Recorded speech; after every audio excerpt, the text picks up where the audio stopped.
This is Dickie Darkside, and you're listening to the Escape Pod cast. This episode was taped in front of a live studio audience of stark, raving mad, howling Ewoks. Evil sucks. One is a Grand Arena specialist from the UK. The other is a territory battle tactician from the US. Together, there are no signs of intelligent life on board. But with both having decades of hosting experience under their belt, the one thing we are sure of is you will be entertained. This is the Escape Pod Cast, a weekly look into the mobile game Star Wars, Galaxy of Heroes. Live from the Nerdy Network studios of Yavin 4, here are your hosts, Neil Andrew Eyre and Paul Anthony. Coming up on this week's edition of the Escape Pod Cast, Jabba the Hutt is released into the wild, along with his kit and some Omicrons. Gamorrean Guard is one of them with his rework. Oh, and by the way, don't forget, this September we are giving away one of Nev's handhelds. Patreons get an entry. Twitch subs, as of the end of September, get an entry. And then, of course, on the show next week, you'll have a chance to get one more during the live show itself. Speaking of fundraising, Capital Gains has their Extra Life event this weekend. We'll check in on how they're doing going into the weekend. Then there is the matter of in-game bonuses based on how well they do. And we'll go back over that one last time before their event. So this was your week to get a guest. Yes, it was, and I found somebody perfect for this week, Nev. What is so special about this week? Well, I mean, with the release of Andor, the real possibility of there being a puzzle being on the way next week, I thought we'd speculate. Oh, God, no. With our favorite king of speculation. Oh, God, no. No, please, no. Thaddeus from Going Nerdy. Oh, every single time I think I get out, you pull me back in. Speculation is healthy, my friend. Plus, we have Patreon's Choice on the Bridge. All this and breaking news as and if it happens. Right here on the Escape Pod Cast. The Escape Pod Cast News.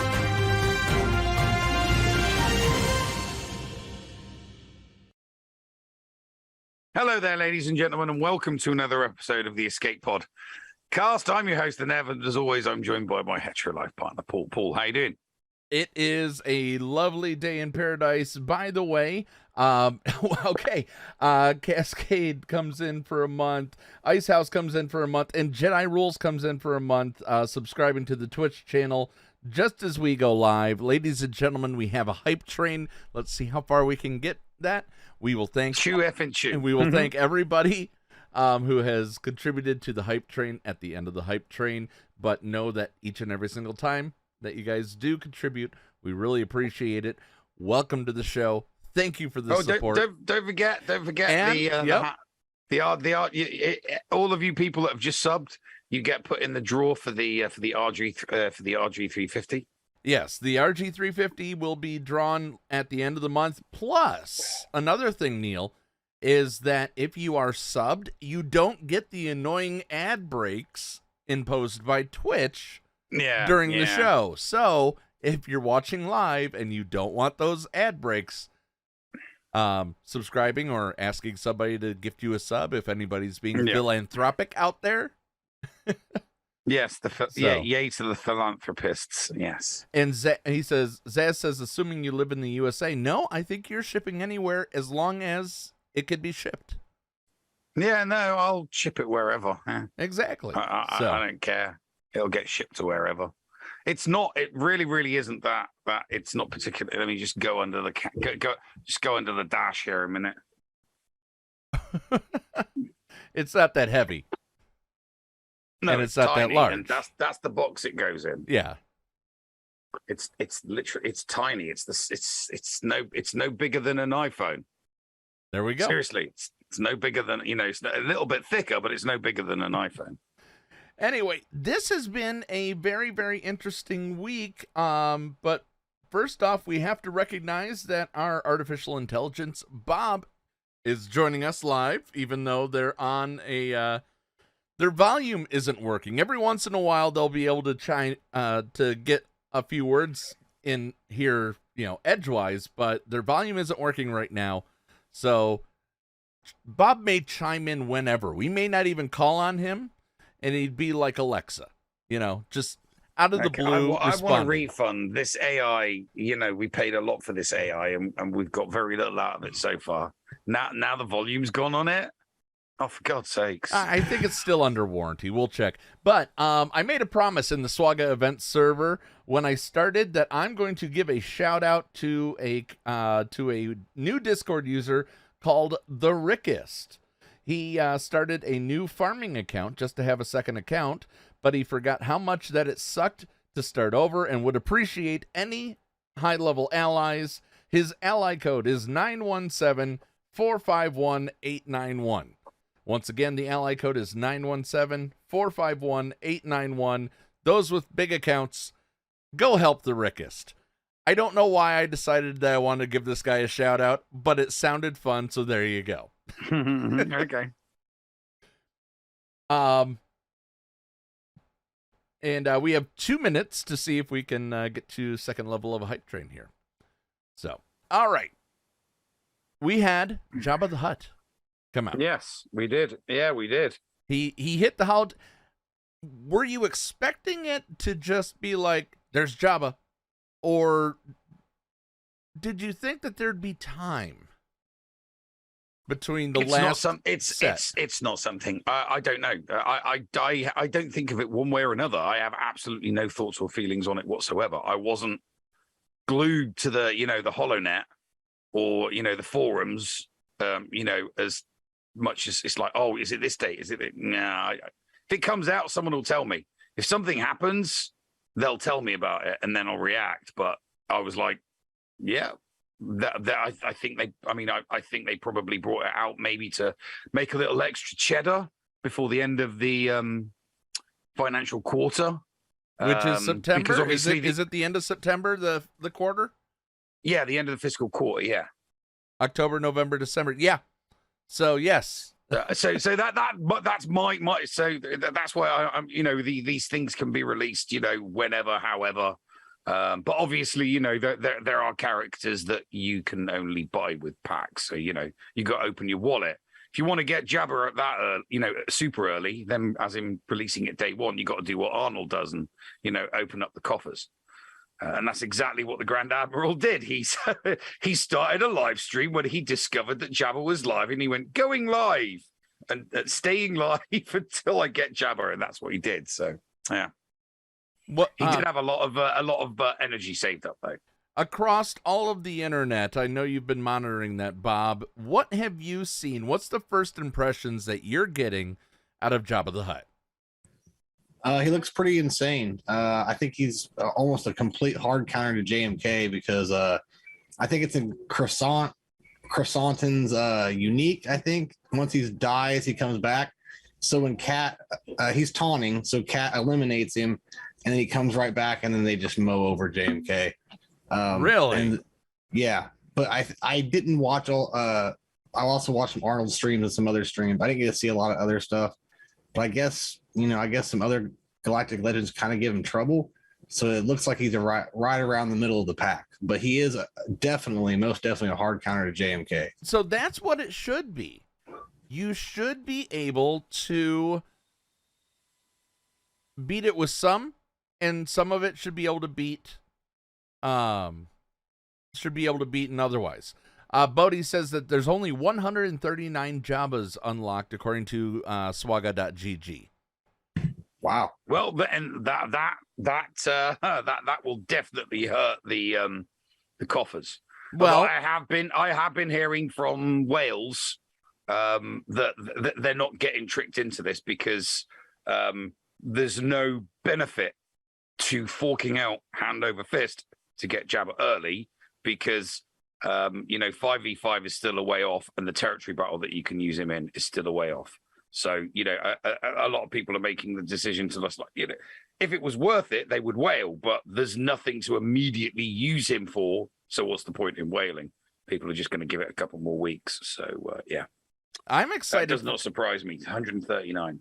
Well, I think that, the whales are going to end up going for him because the new TB is coming. Also, remember that they put out that Reva is going to be the territory battle reward for this modular TB that there will be. I find it interesting that that's an Inquisitor that's coming out. The Inquisitors are... It's almost like Mean Girls. CG stopped trying to make Inquisitors happen, but I want to see them work. I really want to see them work. It's not. There's just no... they shot themselves in the foot with a very, very poor event. And then constantly having to rework them. They came up with an interesting and unique debuff / buff for the Inquisitors, the whole purge thing, right? Just like they did for Prepared, for the solo characters. It's an interesting and it's a unique, buff / debuff. But they just couldn't get it right. It was wrong from the start, and it doesn't matter how many times they touch it up or tweak it. It just, the Inquisitors never quite seem to be worth the investment of time and effort and money. So them bringing out another people aren't going to think, yeah, I'm going to take her straight to Relic 5. They'll be like, no, I've already got all of these guys at Relic 5, and they get used on galactic challenges like every other galactic challenge. I mean, if it is every other galactic challenge, then why not? I mean, she could be a Mon Mothma of Inquisitors. Like it makes the team better. Well, yeah, it makes the team better. I mean, let's look at the characters that we got through TB. We got initially Wampa. Wonderful character. Then we got IPD. I still can't remember the last time I used IPD. Yeah, no. Then we got Wat Tambor. He's used almost everywhere. And then we have Cam. Cam is darn good, but he's a pain in the ass to get. Yeah.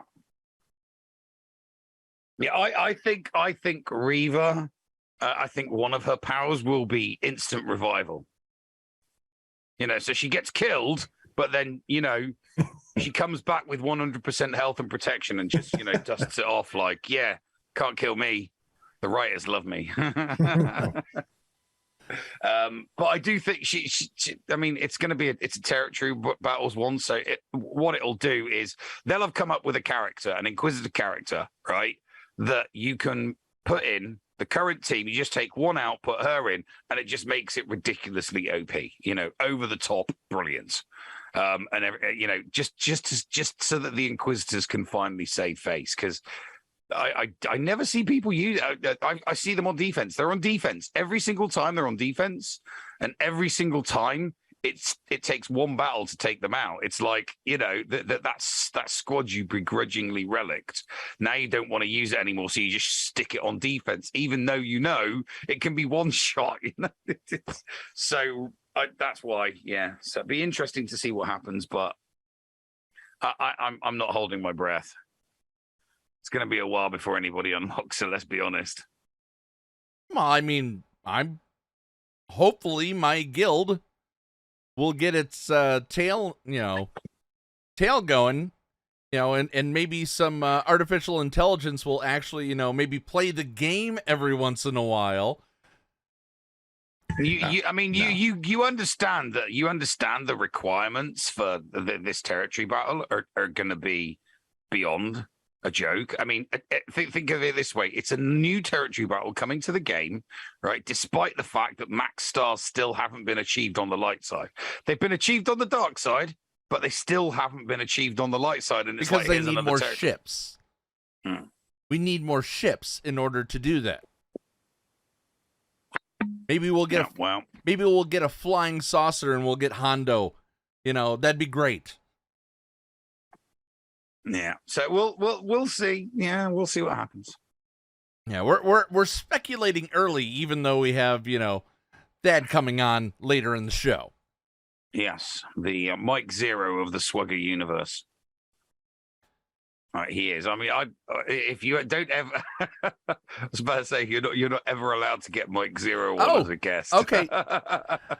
Big Country Megs actually reminds me that it was Rolo as the character that you got, Rebel Officer Leia Organa. Wampa and Hoda were the guild event token rewards. You are correct, Big Country Meg. So, Rebel Officer Leia Organa, really, really good. Territory Battle Omicron. I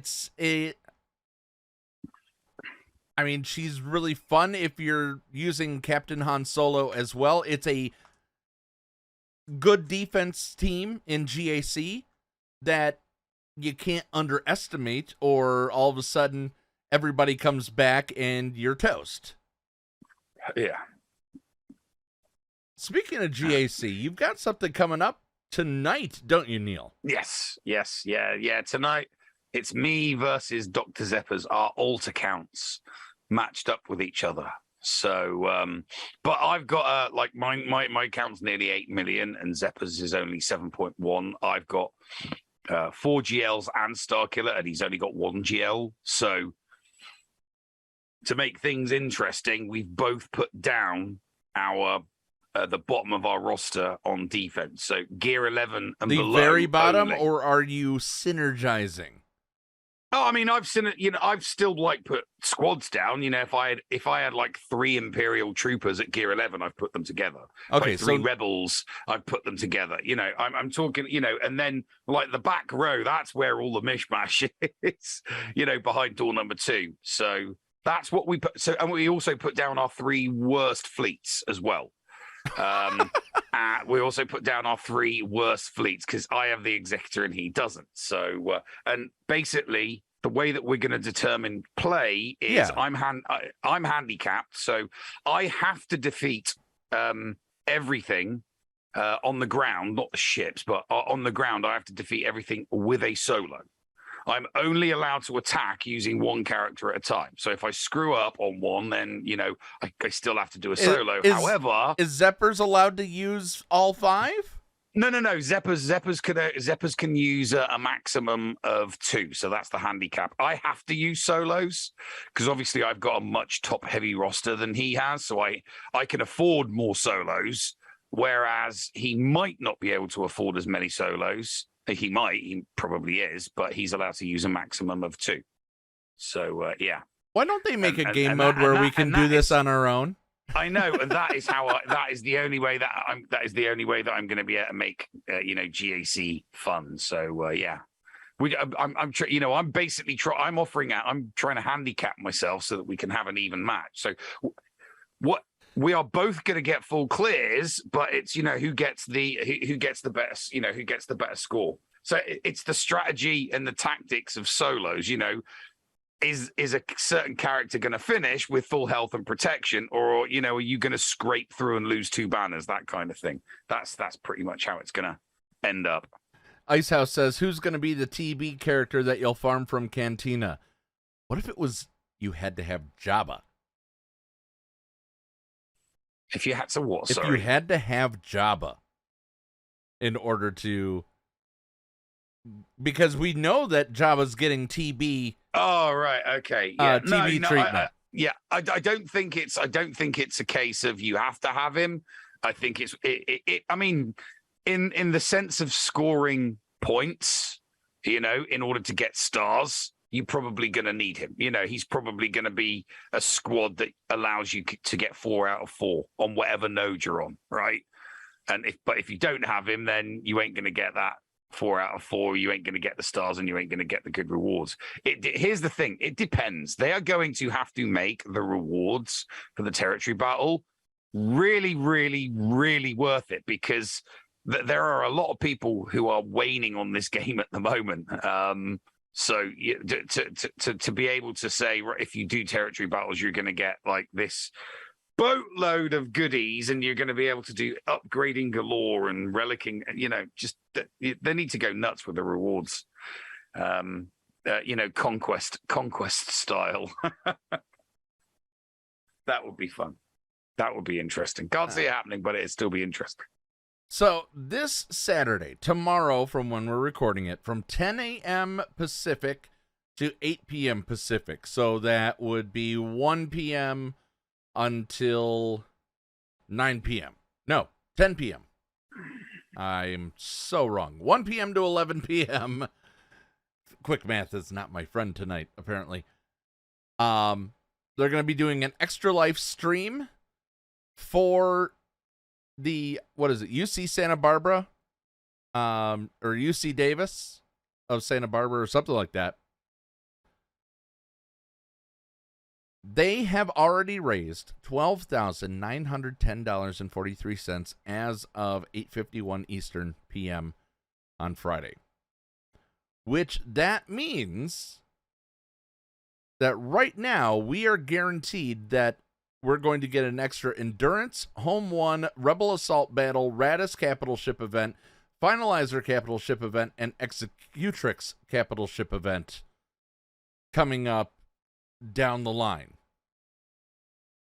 If they get to 15,000, they're going to add a 2-day additive drops. A Tuscan. Yeah. Or I'm sorry, they'll add if they get to 20,000, we get an inbox gift on an extra inbox gift on the Monday that they give out all of these. And then 5 Chewy shards. And then we get a free pack on Thursday. If they get to 20,000. If they get to 25,000, they're going to revise it. Right now, to get to 25,000, they're already halfway there.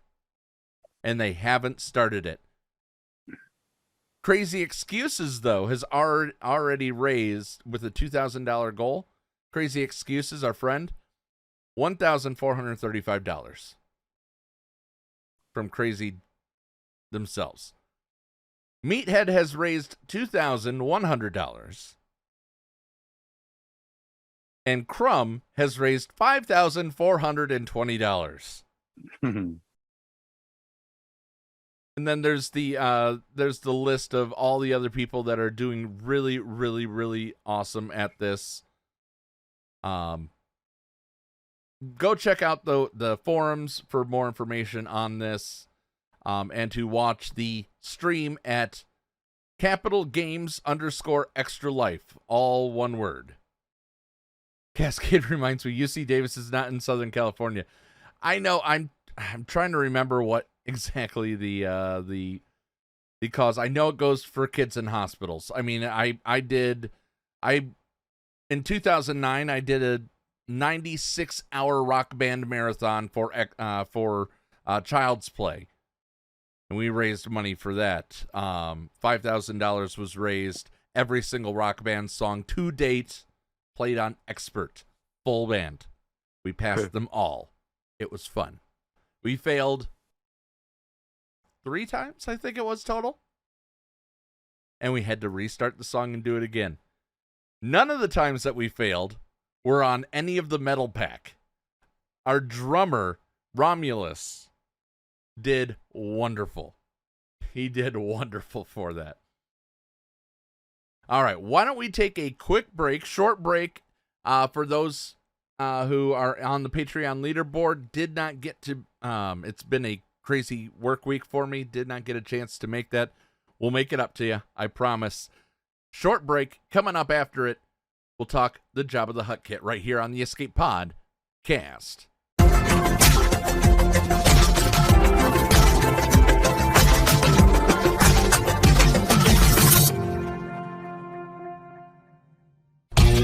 HotBot in HotUtils is one of the most comprehensive tools for Star Wars Galaxy of Heroes. With integration into the super useful mod tool Grand Ivory, HotUtils can help you tackle some of the most difficult aspects of the game. Not sure how to mod your roster for a certain game mode? Use one of the many filters that automatically assigns the right mods to the right character in accordance with your guild needs. Now with the digital features that can assist you and your guild officers in territory battles and territory wars, HotUtils is an amazing value. And don't forget the useful tools for yourself in Grand Arena, like the in-depth and customizable compare feature. Got multiple accounts like Neil, but not the time to remod them all? With this one-stop utility, you can switch between your alts and never miss a mod upgrade or a mod switch before locking into GAC or Territory Wars. Starting at just $5 a month, you don't want to miss out on these great tools. HotUtils is the new official remodding service for the Escape Pod cast. Visit HotUtils.com to learn more. That's HOTUTILS.com. And go ahead and spice up your Galaxy of Heroes experience. Podawans, be sure to support the shows brought to you on the Escape Podcast Twitch and YouTube channel by becoming a Patreon. For as little as $2 a month, you can support us and get a little extra for yourself. With tiered rewards including after-show access, inclusion in the GA Center leaderboards, behind-the-scenes access, and much more. There is something for everyone on our Discord server. Head on over to Patreon, that is patreon.com/The Escape Pod, and sign up today. Thank you for supporting and listening to the Escape Podcast. You're listening to the Escape Pod Cast. And welcome back to the show, ladies and gentlemen. Second segment, Jabba Kit.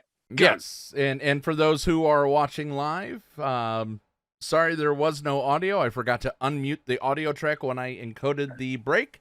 But for those who are watching on YouTube or listening to the replay, you still got commercials.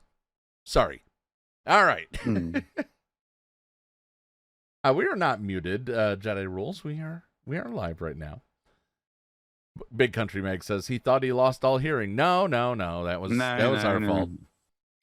All right. That was our bad. Jabba the Hutt. Alignment. Dark. Categories. Bounty Hunter, Smuggler, Hutt Cartel, and Support. Let's just go straight to the kit. Abilities. Basic. Illicit Business, which is his Zeta. Call other weakest Hutt Cartel ally to assist, dealing 10% more damage for each active Hutt Cartel ally. Bounty Hunter and Smuggler allies gain protection up for 2 turns. During Jabba's turn, using this, he inflicts blind on the target enemy. That's kind of an homage to the carbonite blindness that Han suffered, right?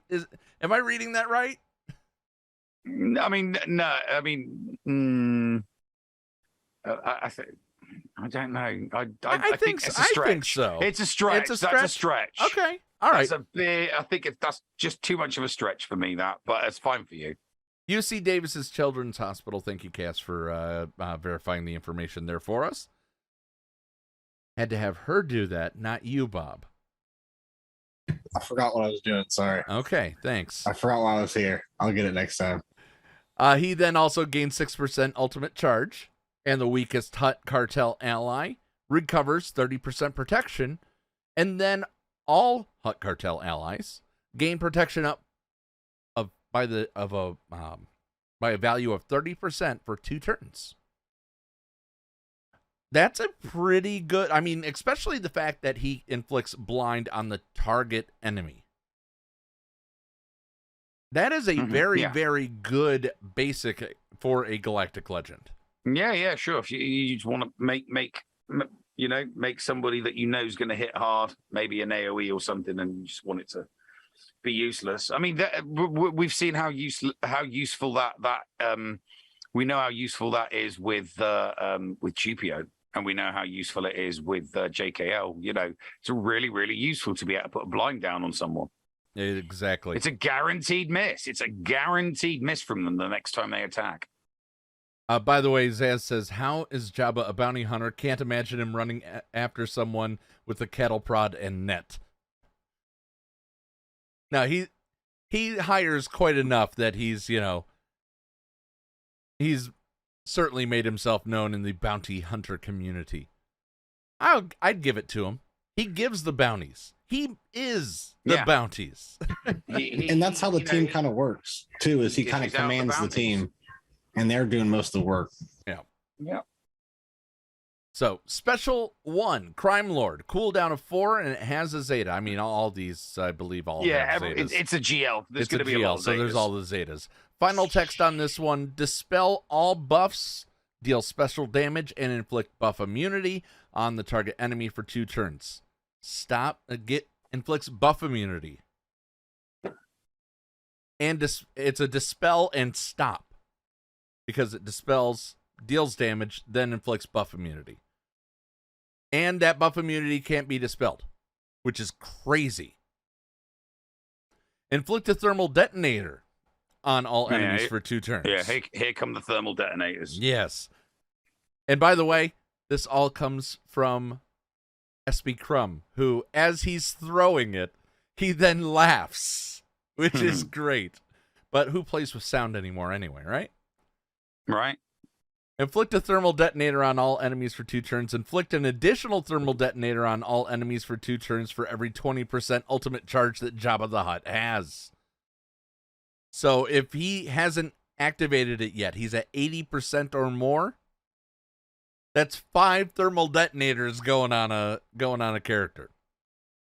Whenever a thermal detonator from this ability expires, all bounty hunter, Hutt cartel, and smuggler allies gain 2% mastery until the end of the encounter. Mastery. They're gaining what makes them tick. And the ability can't be resisted. It's going to land the thermal detonator. Yeah, that's. I mean, BC. I'm thinking it's a shame that Jawas don't have a smuggler tag, because they could be smugglers. You imagine all the Jawas with Jabba. BCM says Utini 2.0. Yeah, that would be a big Utini bomb. That would be a very, very big Utini bomb. So that's it. Those are his 2 abilities. Yeah. Illicit business and illicit business. I totally missed his. I read Special 2 instead of Special 1, so I apologize. The one that I just read is Crumb's Revenge, cooldown of 3, has a Zeta. Special 2. Special 1, dispel all debuffs, inflict speed down for 2 turns on all enemies. Other bounty hunter, Hutt cartel, and smuggler allies gain hired muscle for 2 turns, which gives them an additional 30% tenacity, and they're immune to being feared or dazed. Nice. The fact that they cannot be dazed, of course, means that they still are able to counterattack if they're a counterattacker. And fear is just saying screw you to a Malgus team. Yeah, screw you, Darth Revan. Screw you, Malek. Screw you, Malgus. Hired muscle provides different benefits based on a character's role. Attackers, whenever another ally uses an ability, they assist dealing 70% less damage, which they're going to do because they can't be dazed. Tanks, immune to critical hits, which is huge for tanks, especially at higher relics, as their health pool just skyrockets. And then healers and supports, whenever they attack, allies recover 10% health and protection. When the hired muscle buff expires, Neil, bounty hunters will gain defense penetration up for 2 turns. Smugglers will gain speed up for 2 turns. And Hutt cartel will gain advantage for 2 turns. What if they've got all 3 of those tags? Or 2 of those tags? What if they're a bounty hunter and Hutt cartel? Do they get the stats from those 2? Or do they get which one do they get first? Yes. They get them all. So they get them all. So you want someone that's a bounty hunter and a smuggler and a Hutt cartel, or at minimum 2 of the 3. At least 2 of the 3. Let's have a look. I'm curious to see what the crossover is now. So okay, all right. so let's so there have a we look. go. He has 3 abilities: his basic, Crime Lord, and the thermal detonators on steroids. Mm-hmm. His leader is this. It's called his high exaltedness. Bounty Hunter, Hut Cartel, and Smuggler allies have 30% or plus 30 speed, plus 30% mastery automatically. They have plus 30% mastery. And plus 30% max health. Now, on the final text in this kind of situation, though, they don't. Bounty Hunter, Hut Cartel, and Smuggler, if they have all three, they don't get 90% or 90 speed or any of that. It's any of those, and they get 30 speed, 30% mastery, 30% max health. And by the way, damage Hut Cartel allies receive is decreased by 30%. At the start of the battle, other Hut Cartel allies gain a stack of my kind of scum for each Bounty Hunter HC. I'm going to say HC instead of Hut Cartel. Or Smuggler ally until the end of the battle, which can't be copied, dispelled, or prevented. Bob, look up what the exact buff is again. Remind us what my kind of scum is. I believe that it was on Bush's kit. Jabba the Hutt gains 3% ultimate charge whenever an ally with the buff starts their turn or uses a special ability.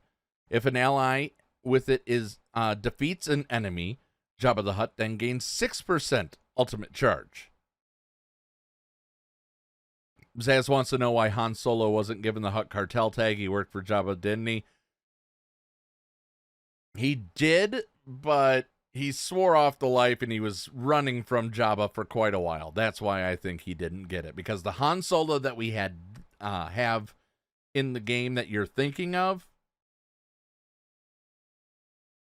I actually don't think we've ever seen anything between young Han Solo and regular Han Solo. So I don't think that there's a period where we see him working for the Hut Cartel. Am I wrong, Neil? No. I mean, he was about to be, he did run spice for the Hut Cartels. He ran spice for anybody. He ran spice. He ran spice a lot. You got to remember that, obviously, we know, the movie kind of dramatized Hut finding a way through the mall, doing the Kessel run. And Kessel was one of the, the planets with the largest spice mines in the galaxy. So, and Han knew a way through it. So once he had the Millennium Falcon, he did do a lot of work for the Hut Cartels. So, we see him get the Millennium Falcon at the end of Solo. Yeah, and when you take into consideration, there are they've specifically put light side Hut Cartel.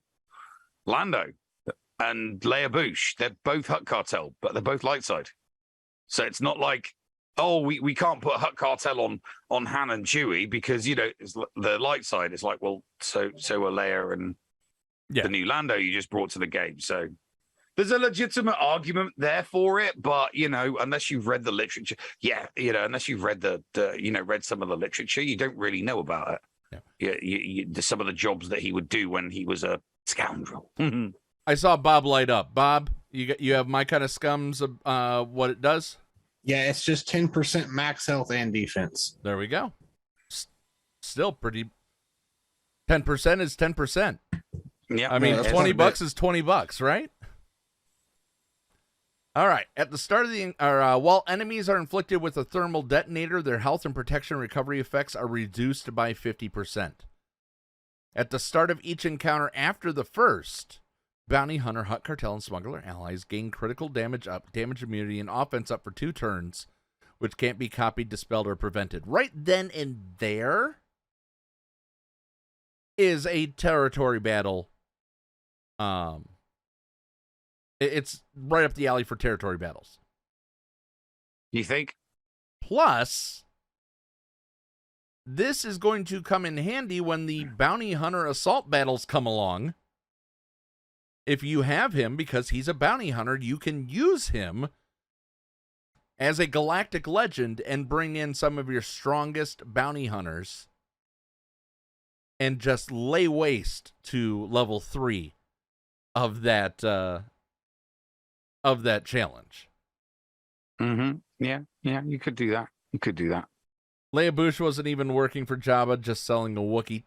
Yeah, depends on where in the timeline we're talking about Bush. Bush did work for the Hutt cartel and was trying to sell the Wookiee, but we're being pedantic there, right? Is that the right word? Hey, I'd love to see Hutt cartel on Chewie, because that would really, really screw with the heads of people that get Jabba. It's like, yes, you should totally sacrifice your CLS team just so that you can put Han and Chewie with, Jabba the Hutt. Absolutely, 100%.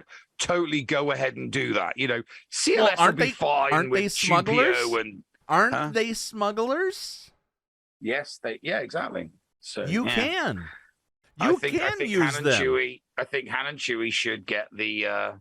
If you're going to bring these tags in, then you've got to associate the correct tag with the even if the character's been in the game for God knows how long, you've still got to incorporate the tag. It's like, oh well, they were, that is the tag as well.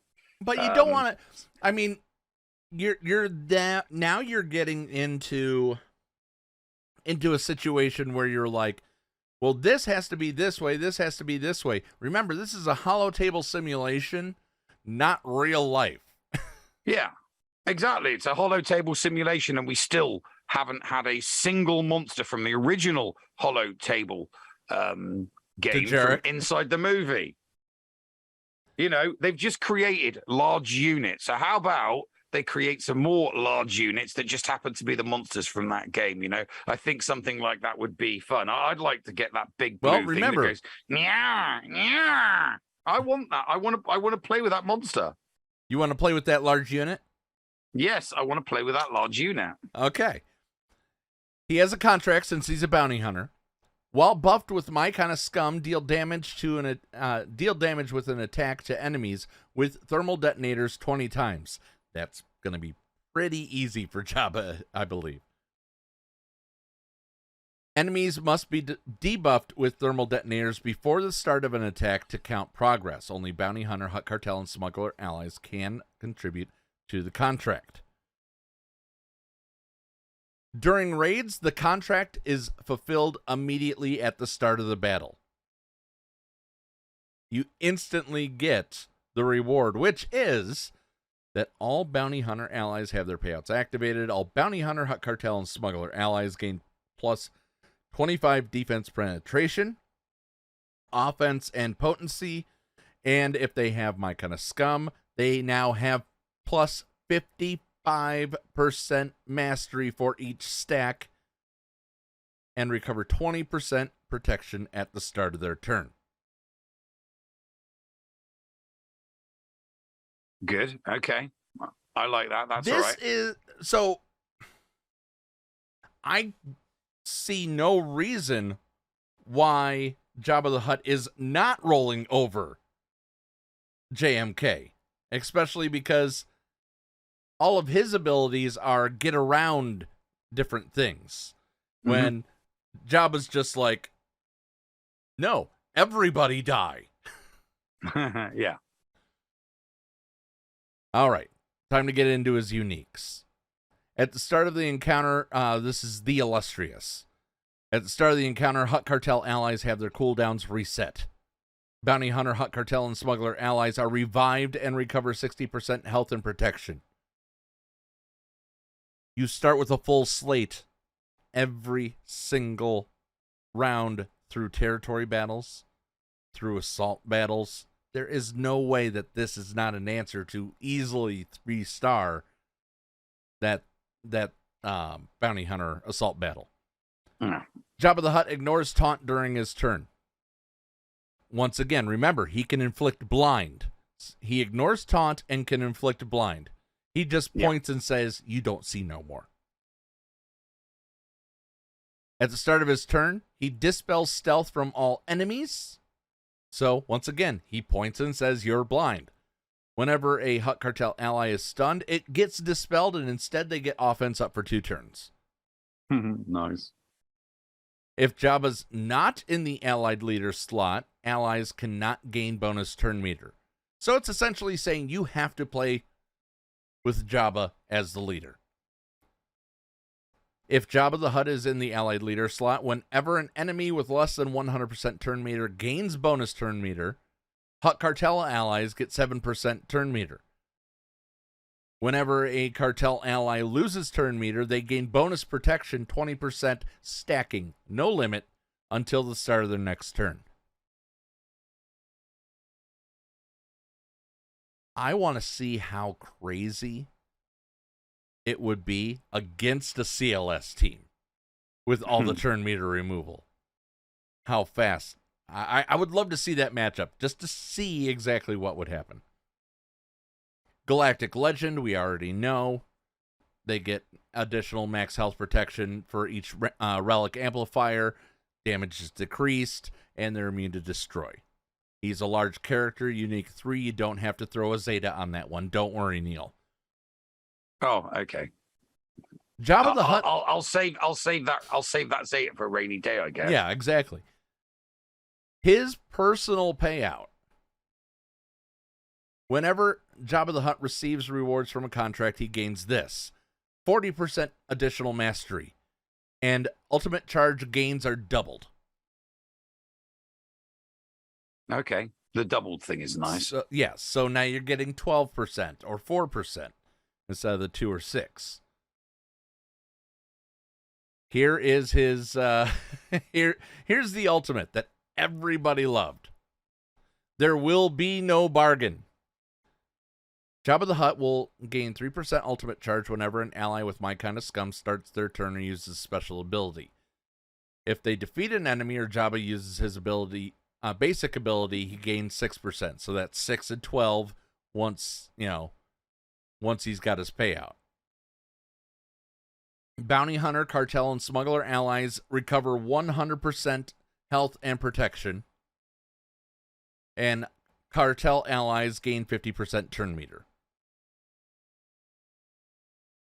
50%. 50% turn meter. 50% turn meter. Whenever he uses the ultimate, everybody gets half their turn meter. Everybody gets half their turn meter. Thaddeus from Going Nerdy says, Zeta, his largeness makes him larger. Larger. There will be no bargain against Galactic Legends. It will dispel buffs, inflict armor shred until the end of the encounter, deal true damage, and stun other enemies for 1 turn, which can't be resisted. That is a race stopper, in my opinion. Yeah. So you don't get the Rancor. You're still screwing the team over with the ultimate. Right. There will be no bargain on raid bosses. Deal true damage to target enemy equal to 30% of Jabba's max health 5 times and stun all other enemies for 1 turn, which can't be resisted. On a regular person, Jabba instantly defeats the target enemy, and they can't be revived. Oh, that's nice. No, I can't be revived. Yeah, that's nice. Yeah, nice touch that. Which is not on Cat. Yeah.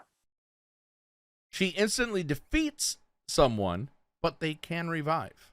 Yeah, they can be revived. They can be revived. So, I think Bob just gave me a weird look. He's going to look that up to make sure. Yeah, I'm on it. So, there's Jabba's kit. This is a Galactic Legend worthy of the name Galactic Legend. They have done a great job on this. Yeah. Any thoughts past that? No. How effective will it be in the PvP? We don't know, because no one's got it yet. Is it going to be like a Darth Vader or a Rey or a JMK, and people are going to be able to put this team on defense, and they're going to be impossible to pass with, a smuggler datacon? Just, can you imagine a level 9 datacon, one of the smuggler ones, on a Jabba team with all those stats boosted? It's going to be nuts. absolutely bonkers. So be interested. Yeah. Don't get me wrong. I think, it's nice touches. It's a quiver. It's an extra quiver. So it gives you an extra shot on offense, but I think it will just get shoved. I think it will just get shoved on defense for territory wars and for Grand Arena, and people will become frustrated with the with the team because it's not really getting used, is it? Normally when something like this would occur and we have Squad Arena, people would be like, which does Jabba become the new meta in Squad Arena? And there's the playing around with it that way. Not so much. That doesn't happen so much now.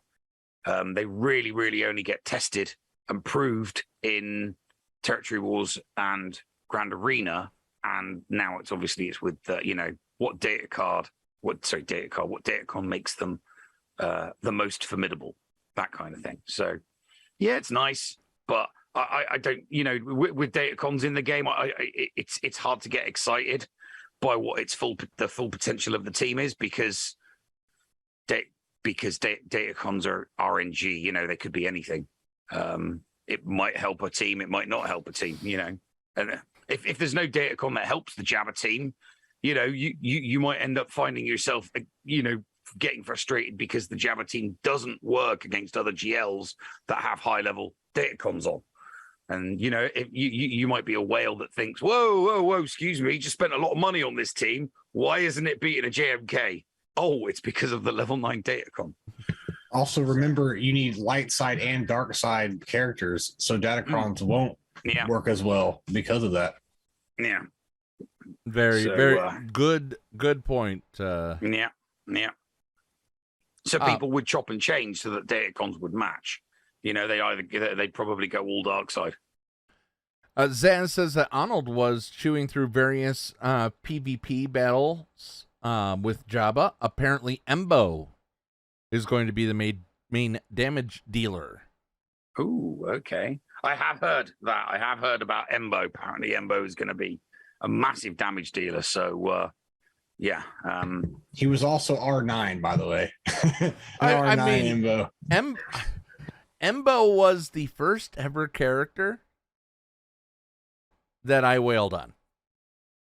I like him as a character. He's cool. So I'm fine with that. Because it was right before Chewie. It was right before they released Legendary Chewbacca. Yeah.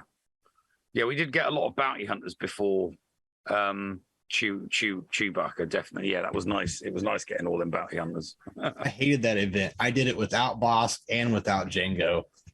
And Boba Fett lead. I had the Zeta Greedo and everything. I hated it. Oh, yeah. That was not fun. I've still got mine's still on my channel. First time I did it, it's still on my channel. Yeah, also when you first did Padme's on your channel, and I cussed you out because of it. Doing it with the Geos. Yeah, so much fun. Just auto, and such a fun legendary event being able to auto it. 356 tries before I finally got Padme. I counted. Them were the days. Back in our day. Back in the day when you were young, you're not a kid anymore. Yeah. Well, it was fun back then because you could put the minimum into teams and see how you could beat them, right? You didn't have to max them out. The goal was to put the minimum that you could and still beat it, and to see how everyone was people used to do people used to do guides like that all the time. Yeah. That people would do, what was it, the C3PO event, that there was a race on to like try and do it with just Gear 11s, not have to, because nobody wanted to take nobody, and I mean nobody wanted to take their Ewoks to Gear 12, just because obviously Gear 12 back then was a lot God harder. tier. Yeah I did it without Wicket and Gear 11. It took me hundreds of tries and several times around, but I was gonna say if you did it like almost right away, I was gonna pull your plug. No, it's one of the all-time worst. The Chewie and the 3PO event were horrible. I remember watching Mobile Gamer do it, and he was pulling his not hair out of his head. It was bonkers. It just, you know, he'd be like, right, damn it, okay, so if I don't get Chewie down, there's no point to, and then, you know, so Chewie would be, and it's like, right, okay, and he would just restart and restart. It was a really, really funny lives, you know. Well, that was, you got to remember, this was before Grand Arena, so what got streamed was, you know, character unlocks. Character unlocks were what got streamed. But yeah, right. them's were the days. What do we screw up, Bob? I screwed up more than anybody today. So I'm slacking. I'm more out from Droid Hub today. I apologize. But you were right about Force Leap. It can't be evaded, but it doesn't say anywhere that they can't come back, which I didn't know. So really quick, Cassian Andor. New I like that. New squished word there. In territory battles, at the start of the battle, if all allies are Rogue One, Cassian Andor will take a bonus turn to disguise himself as an enemy character until the end of the battle. While Cassian's disguised, Cassian retains his unique ability, and alignment is still part of Rogue One faction in addition to his disguise's alignment and faction. At the start of each encounter, all Rebel allies gain defense up, potency up, and tenacity up for 3 turns. Whenever Cassian uses an ability, he gains 12% turn meter for each debuffed enemy. He inflicts ability block and buff immunity for 1 turn and defense down and healing immunity for 2 turns on a target enemy. So he turns into one of the enemy characters. But he stays. Yeah. It's Snow Trooper if it's Hoth, and it's Wat Tambor if it's Geo. When in territory battles with the Omicron update, he transforms into the specified enemy character, trading his normal tag abilities for that. He continues to be all that, that was in the thing, even though the dev note was just clarifying that he stays Cassian, but he gets abilities. Gamorrean Guard got a kit touch-up, if you will. They now have their special 2 deals dispels buffs, deals physical damage, and exposes them for 2 turns. And if the ally in the leader slot is Hut Cartel, and they're already inflicted with a thermal detonator or dot, remove 20% turn meter using Gamorrean Guard. Mm-hmm. Special 2 just gets that added to it. Then he got a new unique. He gains 10% max health for each other Hut Cartel ally and stack of My Kind of Scum, playing right into the hands of Jabba there, of course. While he's active, enemies have minus 20% tenacity. If the ally in the leader slot is Jabba, while Gamorrean has defense up, he gains 50% critical avoidance as well. Whenever Gamorrean Guard loses taunt, he gains defense up for 2 turns. And when Jabba uses a special, if Gamorrean Guard is taunting, Gamorrean Guard recovers 20% health. They are giving love to the Gamo. And if the leader is Hut Cartel, whenever any other cartel ally falls below 70% health, while Gamorrean Guard has defense up, Gamorrean Guard will taunt and gain protection up of a value of 100% for 2 turns. While in territory battles, Gamorrean Guard has 50% critical avoidance, defense, and tenacity. Other Hut Cartel allies have 50% max health and max protection. The first time a cartel ally falls below 50% health, they gain damage immunity. If the ally is Hut Cartel and it's not Gamorrean Guard, whenever they use an ability, Gamorrean Guard assists. So, once again, another territory battle. Omicron, that's going to be crazy. Yeah. Any feedback on those? Scorch the Horse. would love that if he was still playing. I don't know if he's still playing because he loved his he had his Gamorrean guard like fully relicked before anybody did. I mean, he felt for the Gamorrean guard the way that Rambam felt for Mace Windu. If anybody's in touch with Scorch the Hoss out there, let him know that Gamu's been given an upgrade, if that'd be enough to bring him back to the game. So that'd be funny if it did. Well, why don't you try to get him? Why don't you I can't find him on Discord anywhere. Can't find him on Discord anywhere. All right.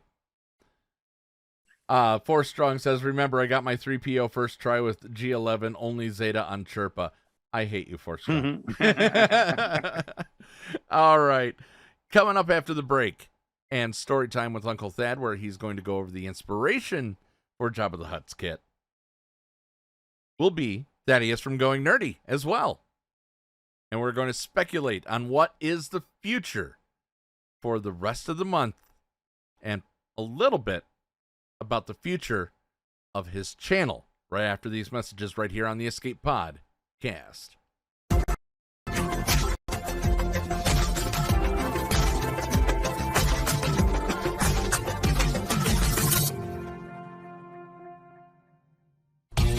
HotBot in HotUtils is one of the most comprehensive tools for Star Wars Galaxy of Heroes. With integration into the super useful mod tool Grand Ivory, HotUtils can help you tackle some of the most difficult aspects of the game. Not sure how to mod your roster for a certain game mode?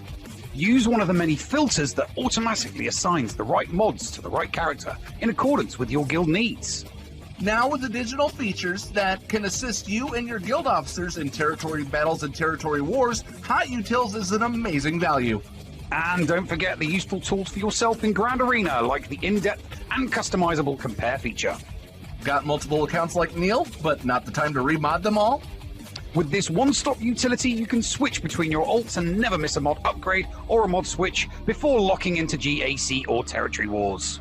Starting at just $5 a month, you don't want to miss out on these great tools. HotUtils is the new official remodding service for the Escape Pod Cast.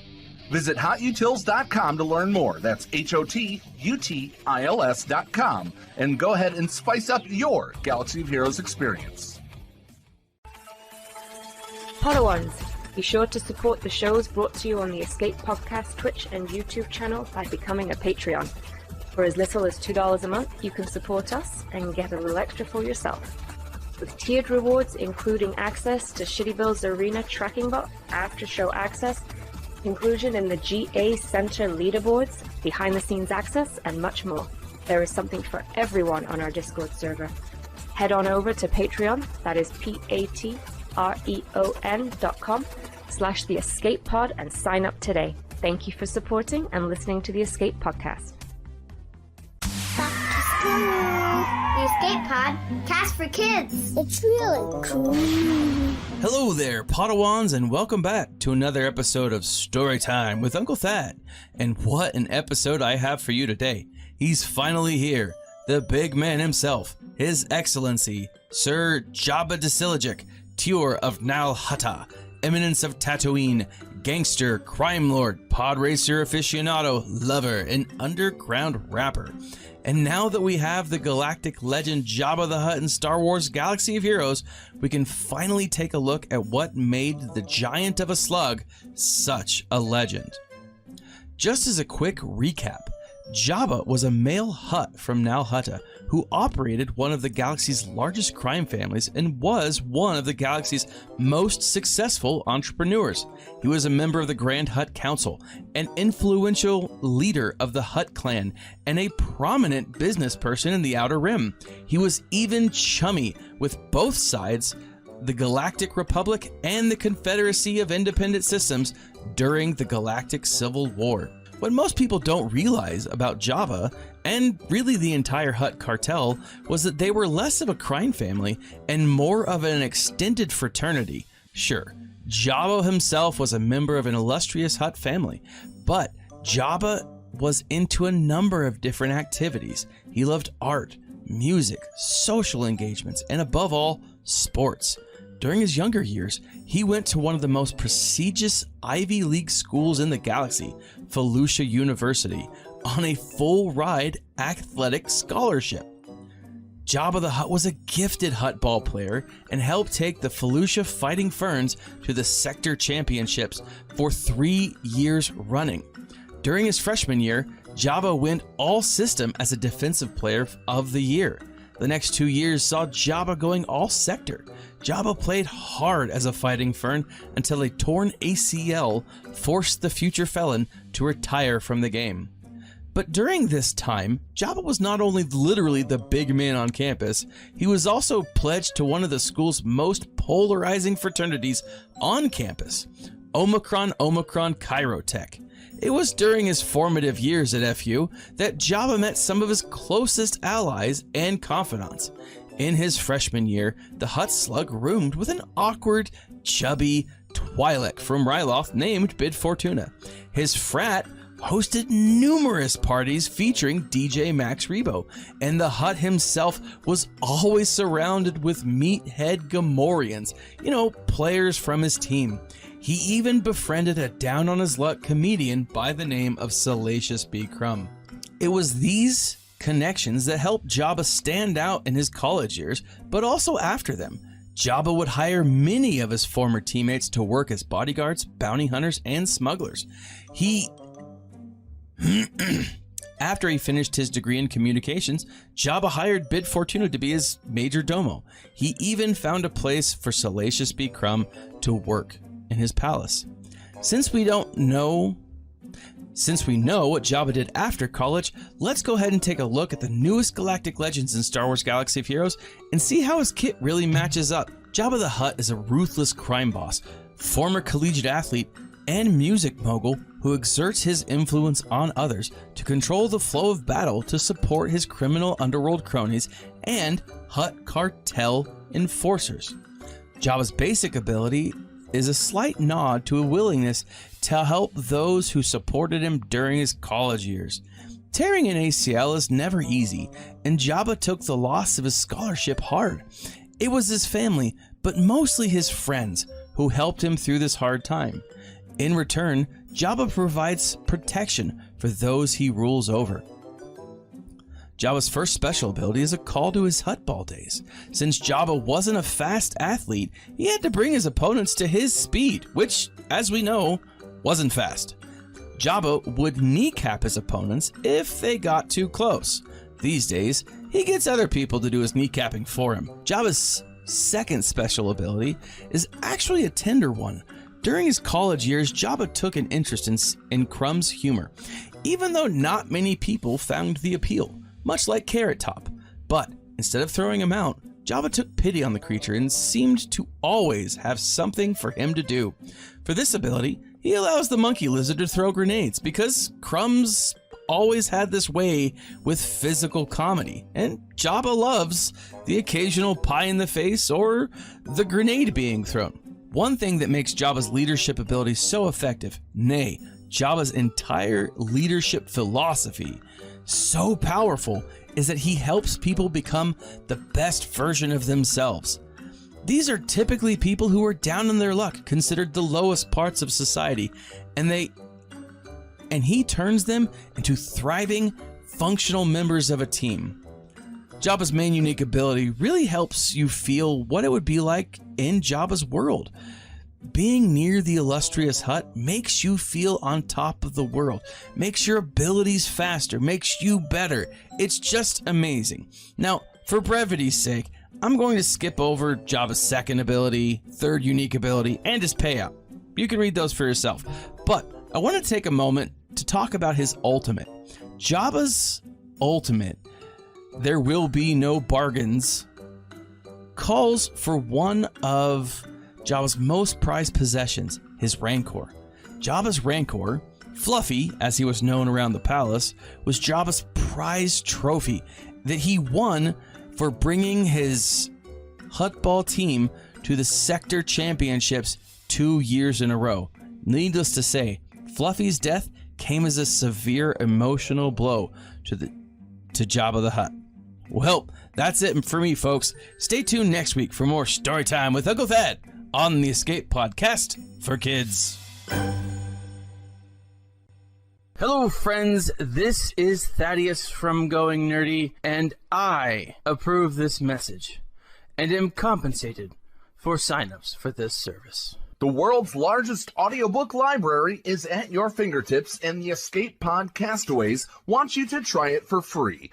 Head on over to escapepodcastaways.com and click the Going Nerdy offer button to claim a free audiobook and 2 Audible originals. Cancel anytime, and it's absolutely free to sign up. Check out Audible and support the Escape Pod Castaways.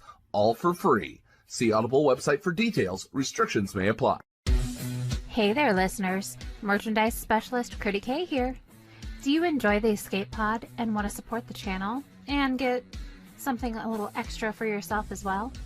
Head on over to tpublic.com/user/theescapepodcast and grab a Team Neil, Team Paul, Critty Play, or many other fun Padawan designs on your choice of shirt, cup, sticker, mask, or even a magnet. And be sure to check out the Mrs. Anthony Shirts channel on the Escape Podcast Discord and get the latest info on the other designs I make as well. Sometimes there's even a sale going on, so it is smart to stop on by. Thank you for supporting the Escape Pod Cast. Attention, we are receiving an incoming transmission.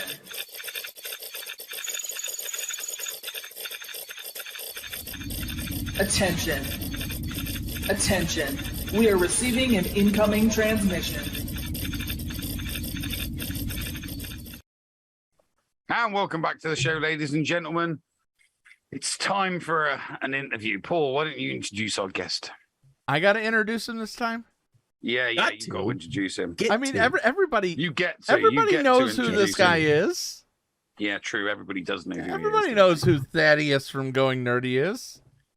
He's compensated for signups for Audible. That's right. Oh yeah, that's right. Yeah.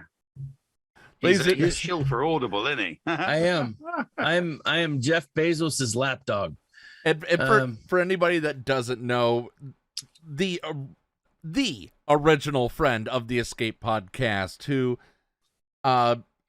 he's a close personal friend. We didn't even know that my wife knew his father through work and all that. It was just fun to find out. And he's a close personal friend of the show and of me. Ladies and gentlemen, Thaddeus Broderick from Going Nerdy. How are you, Mr. Broderick? I am doing well, better than I deserve for sure. But I'm nines, I'm tens, I'm whatever. Like I'm great, actually. Well does not begin to describe it, and I am so glad to just be able to BS with you guys tonight. I just love doing it. Well, for the SWGOH faithful, what's your account? Are you free to play? Yes. No, you're not. Play. Shut up. Nev, you're having a giraffe. Nev took my free to play card a long time ago. The first chance he had. Yes. I'm not. No. I never took it. I never took it away. You never had one. That's true. So right now my account is sitting at I'm bringing it up 8,930,781 galactic power.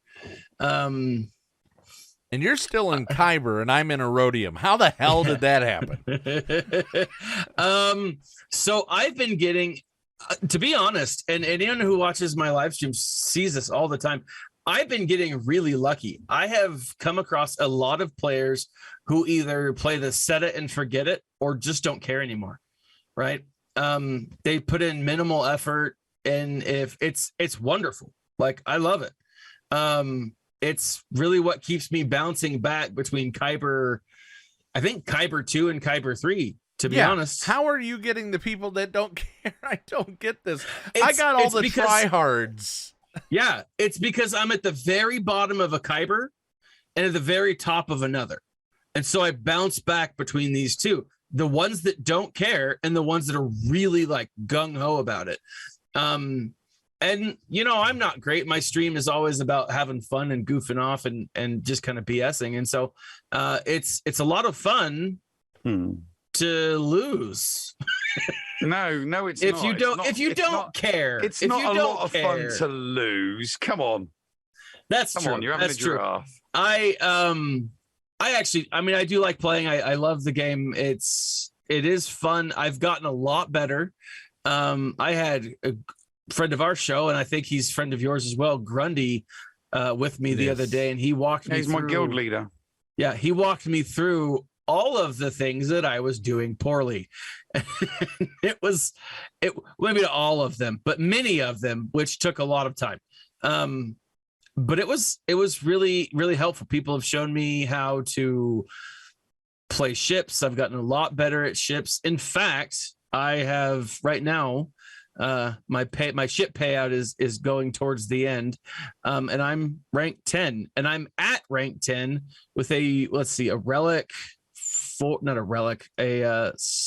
4-star, what do you call that? Profundity. So, okay. And it's killing it. It's doing really good. Well, I've been using the profundity, but then it gets knocked down by the end of the night. So last of battle, I'll switch out for Executor. So, but yeah, I'm doing great. Good. Now, every time that there's a Star Wars show released, at least you and I never wanted to sit out Obi. Understandably, have done a show together. Correct. Do you want to explain how we, the point of the show? So what we do is we kind of review the last episodes before the next episode comes out. The day before. This way, it's kind of the day before. So this way, it's fresh on your mind. It's everyone's had time to watch it, everyone's prepared for the next episode, and that way, like, one, you really avoid a lot of spoilers, and you can kind of talk about what you've seen and what we're seeing, and like and it gives you a chance for those of us who love to go back and rewatch it frame by frame and look for things, look for Easter eggs or hidden meaning that may come up later on, stuff that might be revealed later on in the show, or maybe not later on in the show. It's not every frame though. I mean, come on, I could not do what the every frame of pause guys do. I mean, their streams go on for like 5 hours. They do literally go through like everything frame by frame and pick over it meticulously. I could not do something like that for 5 hours. I don't have the patience. My ADHD would kill me. But no, but we talk about what we see, what we like, what we dislike. And to be honest, it's casual, right? And we all have different opinions. Obviously, Paul and Nev, you guys, and the audience obviously knows, has different opinions on many things, and that's fine. But like, the thing about it is we try not to like bash other people for having a different opinion, right? We're all Star Wars fans at one point or another, right? I might disagree with Nev about new canon, but that doesn't mean I can't really appreciate our conversations about traditional Legends material, because that's what Nev is all about, right? And to me, I'll take it all in, right? It gives me the warm fuzzies, the extended universe. It does. Well, it does. A lot of it's so good, man. Yeah. But yeah, so like it's kind of a very casual conversation, casual chat. But I love having it. I love doing it. I believe we started this last time with Kenobi, both streaming on Twitch through your channel here, and then also streaming on my channel over on YouTube. And that way we can have like a simulcast kind of a thing and hit people up, kind of where they live, because not everyone's on YouTube, not everyone's on Twitch, and so it's a nice opportunity to kind of like, have everyone come. Yeah. Right? So how far in are you then? Oh, I've watched them all. So you watched all three. I have not. Okay. I watched the beginning of the first episode, and I actually am intrigued. Okay. Especially, and you guys probably know more, but watching the first half of the first episode, and a guy who appears to me to be a police chief basically says, make these deaths look like an accident that Cassian did. Which is so very Imperial. But even though he's not an Imperial, like it's no. It's the opposite. You understand? He says why. He explains to his. He does. He explains to him why they are why they're covering it up, because they don't want the Empire to know that crime is going on in their jurisdiction, because the Empire would do something about it. That guy that you're talking about, I instantly, I saw him stood there in his uniform, and I'm like, he's a wannabe Imperial officer. He's wannabe ISB. Yeah. And that's the thing I gotta tell you. I am hoping we see the ISB.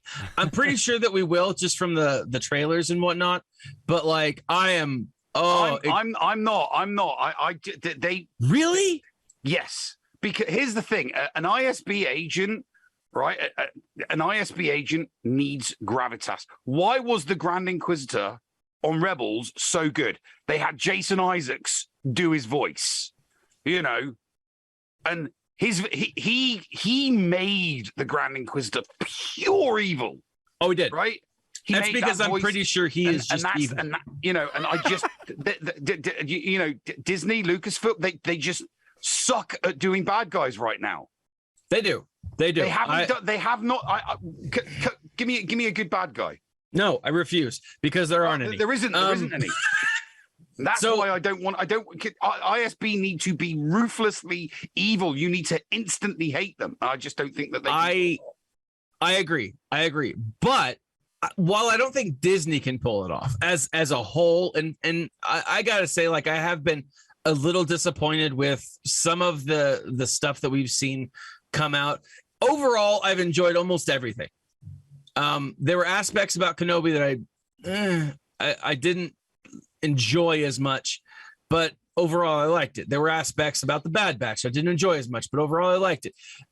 So far, what I'm seeing is the reason I read Star Wars books. And Paul stopped me when I started talking about this. Because I wanted you to mention it now. So let me show you. And this is no spoilers, guys. We're not spoiling our. I spoiled the fact that Cassian killed somebody in the first episode. Sorry, it's the first episode and it happens in the first scene. Bite me. Go ahead. Yeah. So Star Wars is always creating new material. This is probably one of my least favorite Star Wars books that are out there. It was still a really fun read. Like, I still really enjoyed reading it, listening to it, going back through it, and kind of like seeing maybe some of the things that I missed. I mean, because I listen to the audiobooks most of the time, I do miss some things. And so it's nice to go back and kind of read chapters or whatnot. So far, what I'm seeing with Andor is the reason I read Star Wars. It's because it is immersive. It brings you in to a lived-in galaxy. Cassian is a character who has feels and emotions and things. And not just that, the people around him do as well. And you get that in books. You get that in comics. You get that in video games.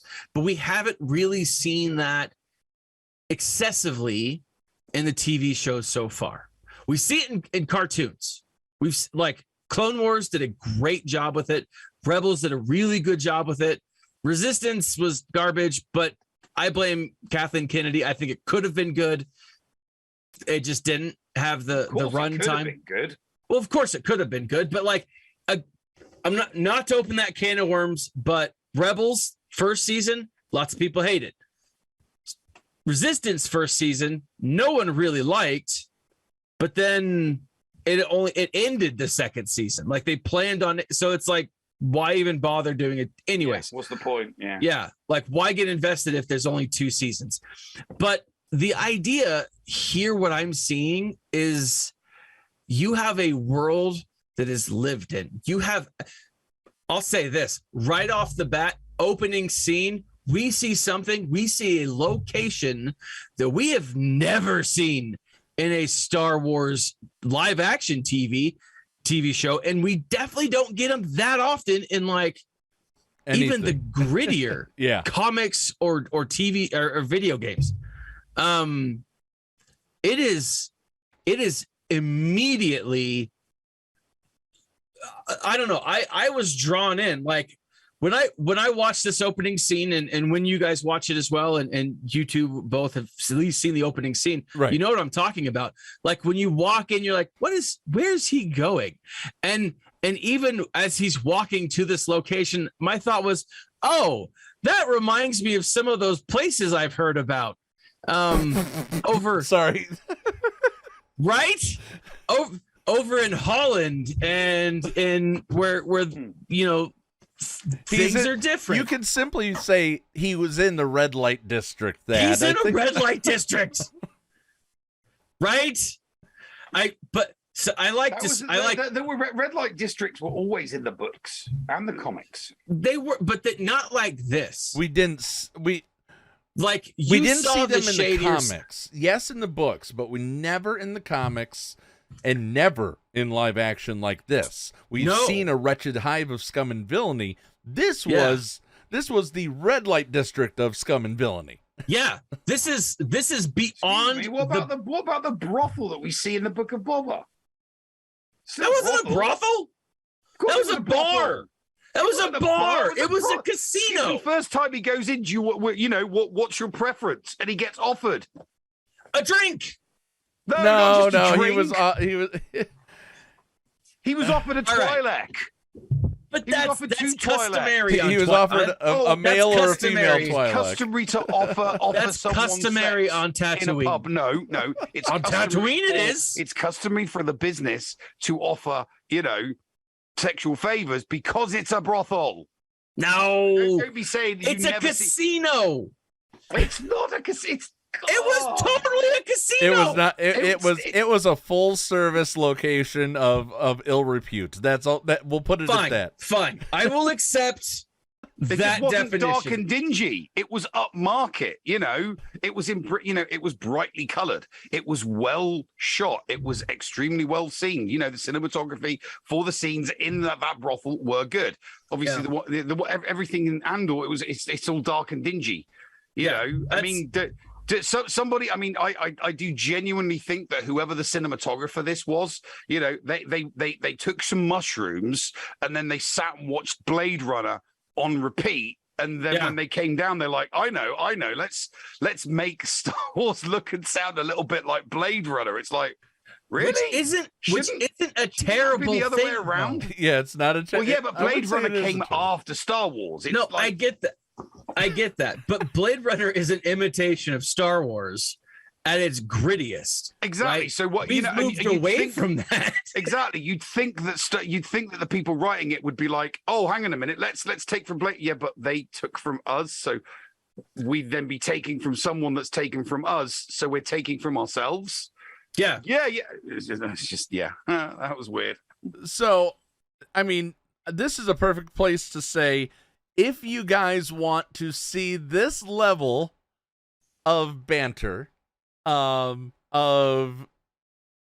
friendly debate, I mean, this is what we love to do. Tangent alerts will always happen when it comes to the shows. We have a button.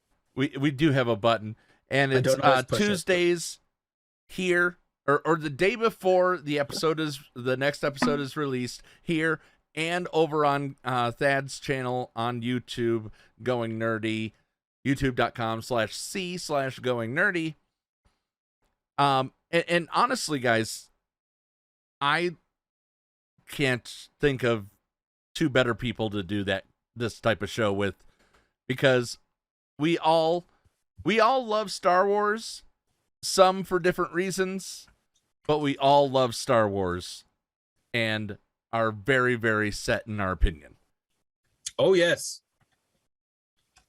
So, but of course, over on Thad's channel, when he can get it to work.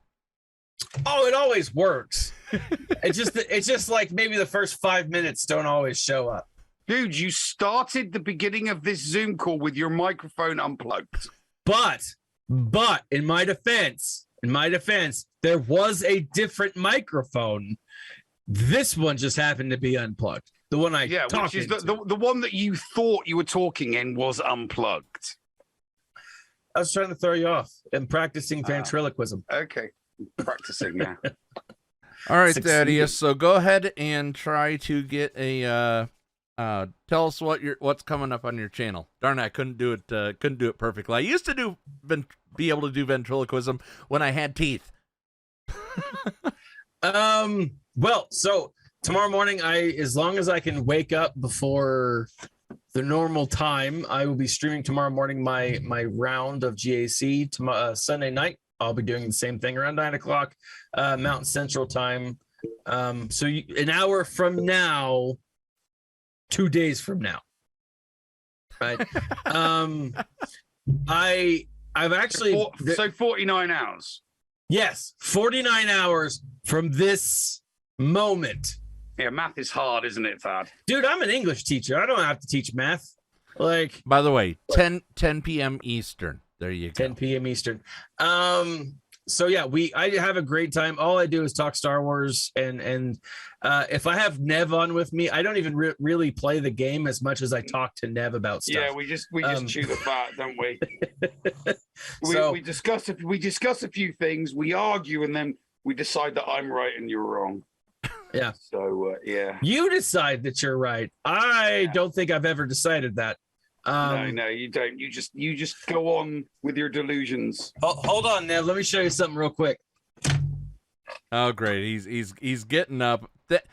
Thank the heavens that Thaddeus is wearing pants today.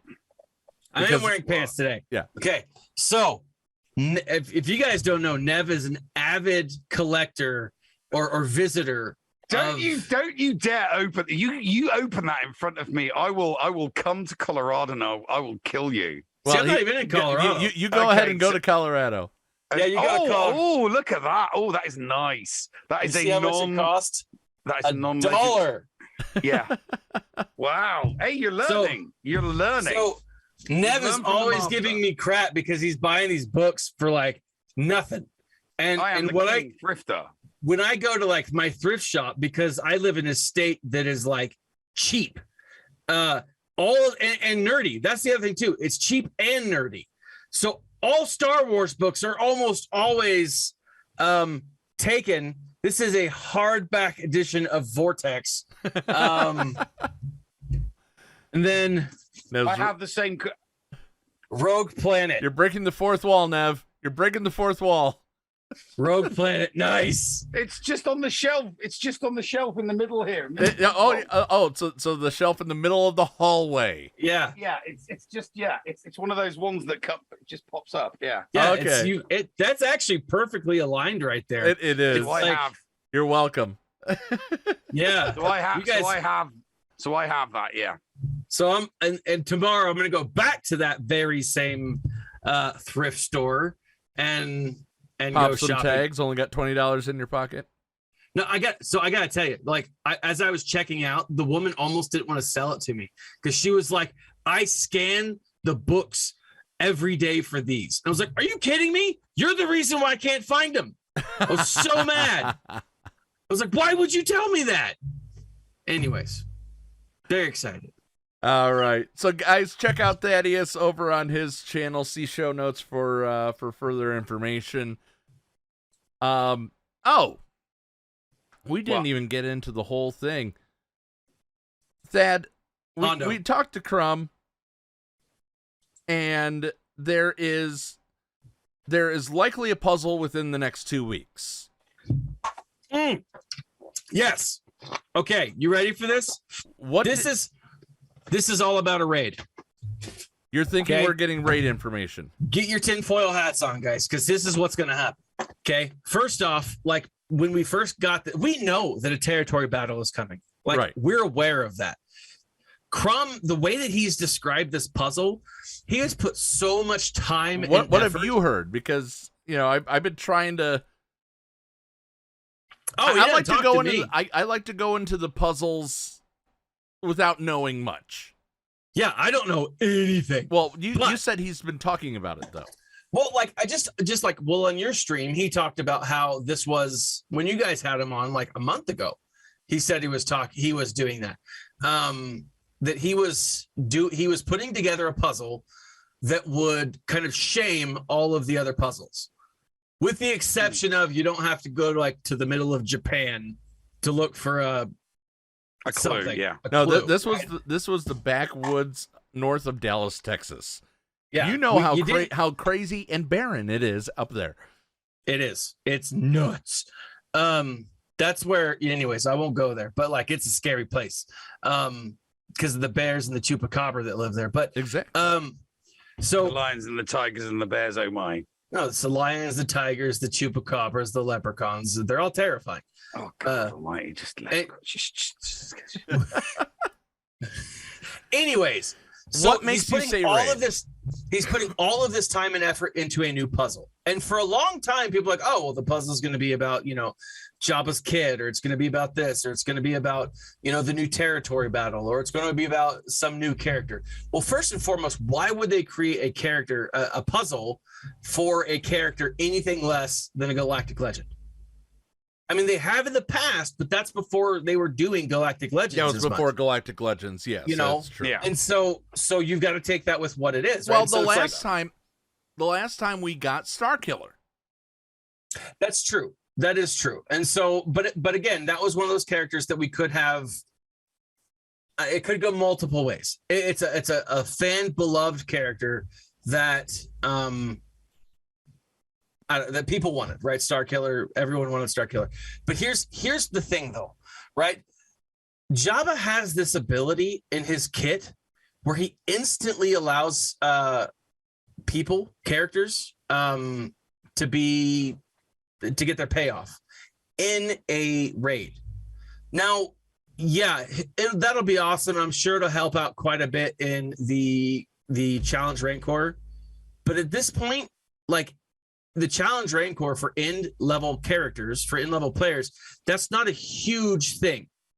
Like, it's something that can be done, right? Like, I know that my GP is higher than a lot of people's, but like, I scored almost 20,000 or 20 million, I think, in this last one for my guild. And most people in my guild are getting, and they're not nearly as high as I am, they're getting between 1 and 4 million at the very least, So a guild can accomplish it without much challenge, right? It might take them 2 days, but they can still do it. Darknar says it's going to be Luke's missing hand. It's going to be the reanimated hand of Luke. That's the character coming. Yeah, it's actually if you that would be thing, not that would be thing. No, it's actually and this is a shout out to Darth Gillas over on my stream. He puts together every major holiday like a video section of things to watch. I can't remember the Idle Hands. Okay. Right? It's the hand that runs around murdering people. It's just a hand. Seth Green, great show. Anyways, so here's the thing. There's got to be a reason for Jabba to have that ability, right?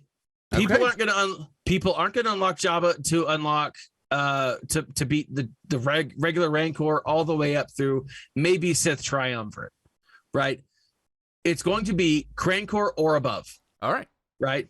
So, new raid. I'm calling it. And Ray Rock says happy up. We always have to say happy up to Ray Rock when he stops by. Nev, okay, so Thad says raid. Nev, I'm going to tell you what I think it's going to be, and it's not Hondo. I don't think it's going to be Hondo. I think we're getting Dr. Aphra. Ooh. I really, really think that we're getting Dr. Aphra. Aphra would be dope. And BT. I was going to say, she's got to come with the Triple O. Yeah. Murderous droids.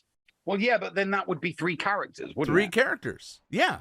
I mean, this is going to be a long puzzle. This is probably going to be a long puzzle. We'll get little tidbits here and there.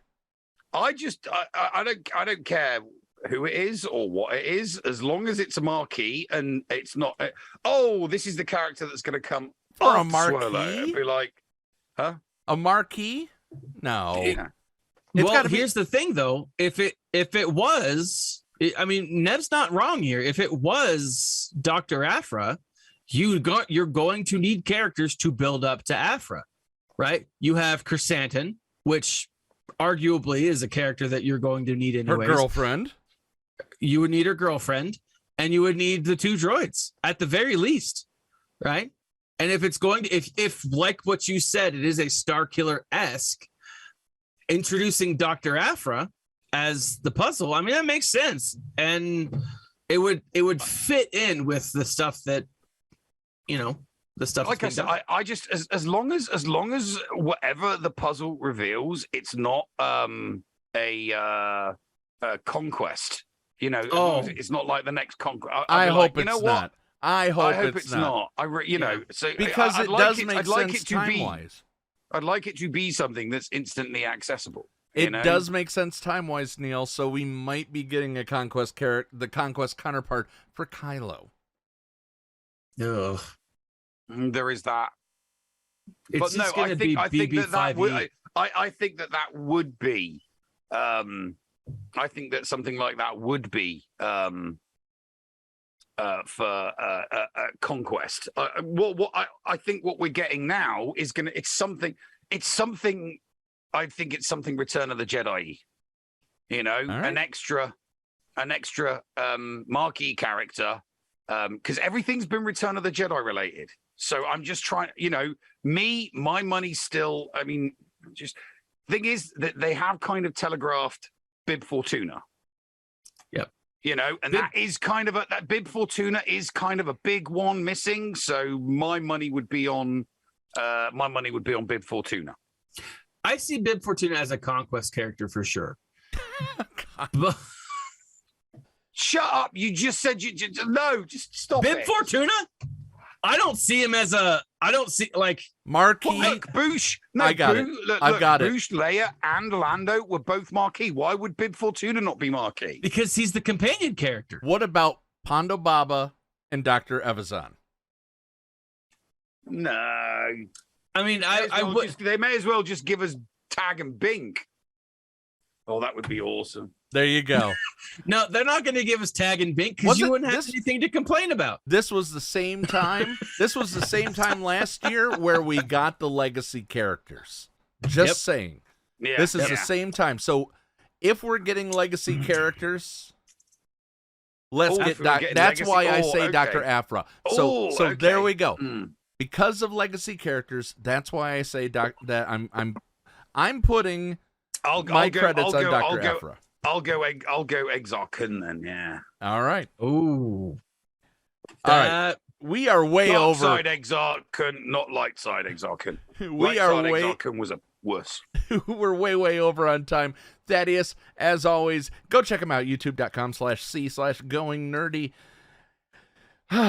Let's do it, Thad. Everybody remember to smile. And stay nerdy.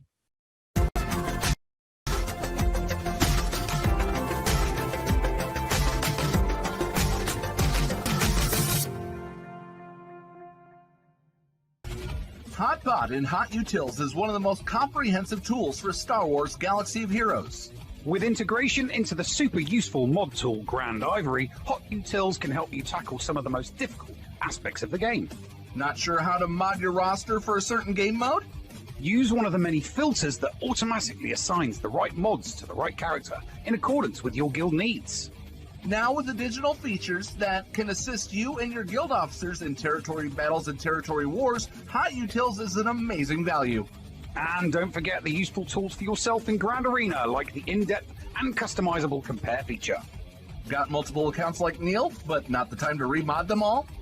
With this one-stop utility, you can switch between your alts and never miss a mod upgrade or a mod switch before locking into GAC or territory wars. Starting at just $5 a month, you don't want to miss out on these great tools. HotUtils is the new official remodding service for the Escape Pod. Cast. Visit HotUtils.com to learn more. That's HotUtils.com. And go ahead and spice up your Galaxy of Heroes experience. Podawans, be sure to support the shows brought to you on the Escape Podcast Twitch and YouTube channel by becoming a Patreon. For as little as $2 a month, you can support us and get a little extra for yourself. With tiered rewards, including access to Shitty Bill's Arena Tracking Bot, after-show access, inclusion in the GA Center leaderboards, behind-the-scenes access, and much more. There is something for everyone on our Discord server. Head on over to Patreon, that is patreon.com/The Escape Pod, and sign up today. Thank you for supporting and listening to the Escape Podcast. Ladies and gentlemen, fresh off hosting the 2022 SWGOH, I present to you the lovable droid with a penchant for calamity, N00B, the noob. Thank you. It is good to be here, ladies and gentlemen. I welcome you to the newest and most exciting exhibition of everyday skills, Tatooine's Got Talent. Now, there is no way that someone with a love of money and profiteering would want to miss this. And with that being said, ladies and gentlemen, let's get on with the show.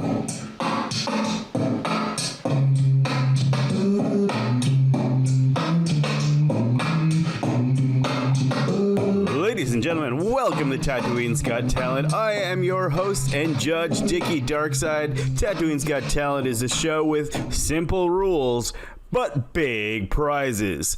Basically, you just gotta prove to us that you're the biggest scoundrel in the galaxy, and you get to join us on our crew for the biggest heist ever conceived this side of the Outer Rim. So without further ado, let's get our first scoundrel out here.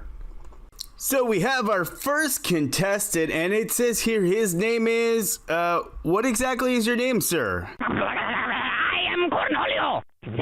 My bunghole will speak now. Alrighty then. Well, it says here your special skill is thievery. What is it that you steal, Mr. Bungholio? I need TP for my bunghole. Okay, so you steal TP. Do you have any other special skills that would be useful? My bunghole, it speaks loud. And how exactly is that useful? You can take me, but you will never take my bunghole. For I am the great Cornholio. I have no bunghole. Look, I know we said we're looking for the biggest scoundrels in the universe, but I meant the Star Wars universe. You're not even in the right IP. The almighty Bungholio! Bungholio! The almighty Bungholio! Bungholio!